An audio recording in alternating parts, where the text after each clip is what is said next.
Shalom. First and foremost, I want to give all praises, honor, and glory to Yahweh, Bahasham, Yahweh Shai, Bahasham, Recha Kodash. Double honors to the elders and the apostles of Great Millstone, and peace and blessings to the elect. And today we're going to go into the book of Numbers, the 33rd chapter. As you can see in the subheading, review of the journey from Egypt to Jordan. So this pretty much covers all the different stops, right, in our journey from Egypt to Jordan, the places we pitched, the places we stopped, the places we set up camp, and so on and so forth. And let's see if we can find, some close depiction of these routes here. And these are, once again, these are really approximations, but I suppose they'll suffice. So as we, go through the chapter, just keep in mind, right, on a high level or roughly, this was the route, okay, where they came from, as it says, Ramses, Succoth, and then so on and so forth, crossing the Red Sea, going on the edge of the Sinai Peninsula, okay, and then eventually to Mount Sinai, and then eventually back up, and then eventually into the wilderness of Sin and Kadesh Barnea, and then we dwelt there for, Lord had us roaming around for a minute, and then, a good like 38 years, and then eventually through the, the land borders of Edom, borders of Moab, until where we were at the point of Numbers 33. So this is Numbers 33, verse 1. These are the journeys of the children of Israel, which went forth out of the land of Egypt with their armies under the hand of Moses and Aaron. And Moses wrote their goings out according to their journeys by the commandment of the Lord. So he basically kept a record of all the places where the path where they journeyed through on their way. And these are their journeys according to their goings out. And they departed from Ramses in the first month, on the 15th day of the first month.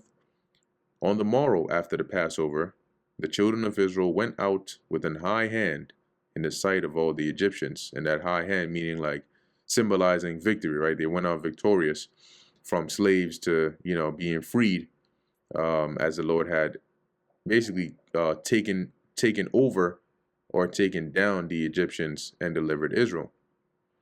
For the Egyptians buried all their firstborn, which the Lord had smitten among them.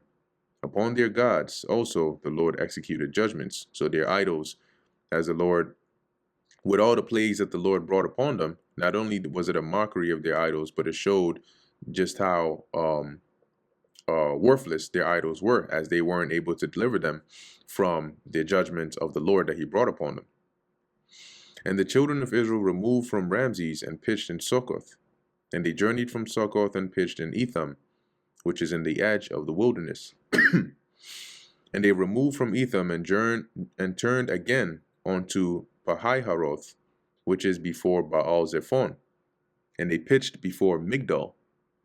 And they departed from before Pahiharoth and passed through the midst of the sea into the wilderness, that is the Red Sea or the Gulf of Suez, and went 3 days' journey in the wilderness of Etham and pitched in Marah. And they removed from Marah and came on to Elim. And in Elim were 12 fountains of water and 70 palm trees, that's 70 palm trees, and they pitched there. So that pitching is basically where they set up camp. And they removed from Elim and encamped by the Red Sea. And they removed from the Red Sea and encamped in the wilderness of Sin. And they took their journey out of the wilderness of Sin and encamped in Dopka. And they departed from Dopka and encamped in Alush. And they removed from Alush and encamped at Rephidim, where was no water for the people to drink. And they departed from Rephidim and pitched in the wilderness of Sinai.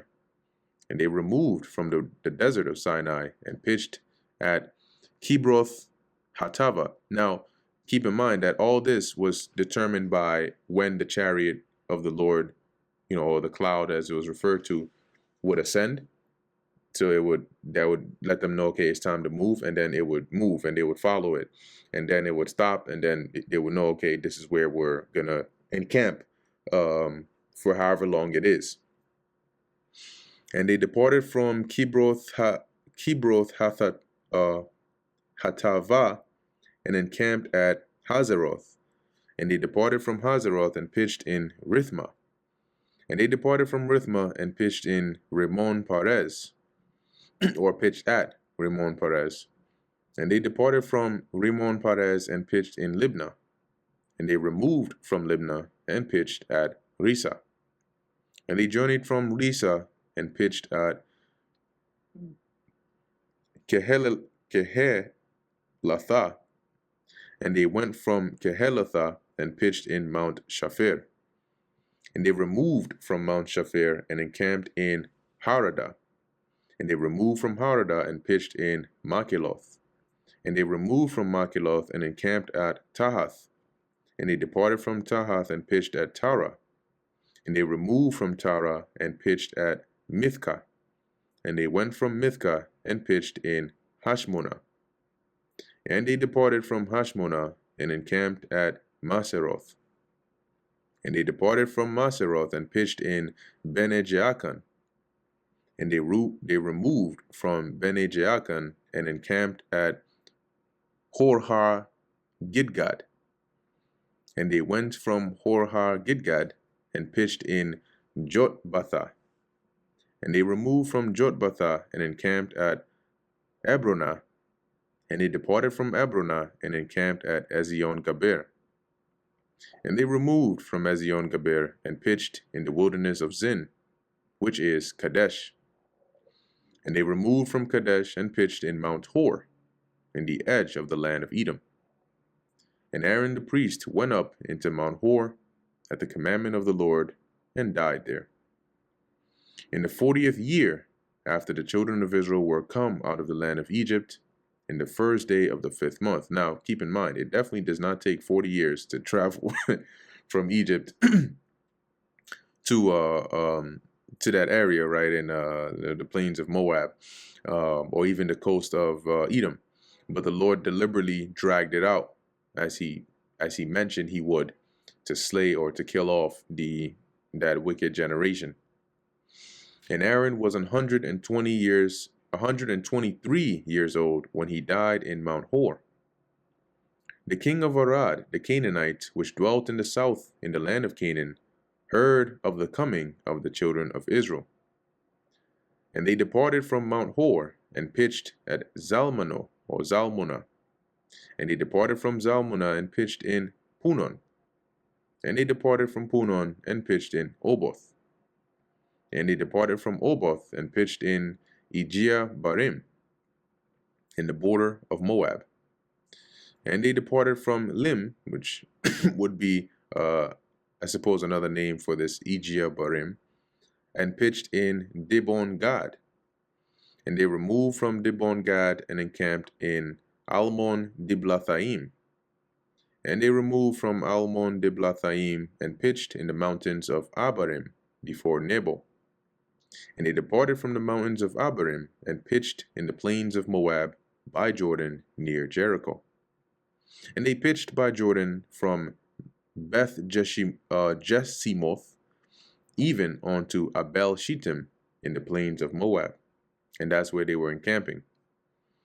And the Lord spake unto Moses in the plains of Moab by Jordan near Jericho, saying, and at this point they hadn't crossed that Jordan yet, speak unto the children of Israel, and say unto them, when ye are passed over Jordan into the land of Canaan, then ye shall drive out all the inhabitants of the land from before you, and destroy all their pictures, which are their images, their carved images, their idols, and destroy all their molten images, idols, and quite pluck down all their high places, right? Their groves, their altars, their shrines, all of that. And ye shall dispossess the inhabitants of the land. So you're gonna, when you possess something like land, you own it, right?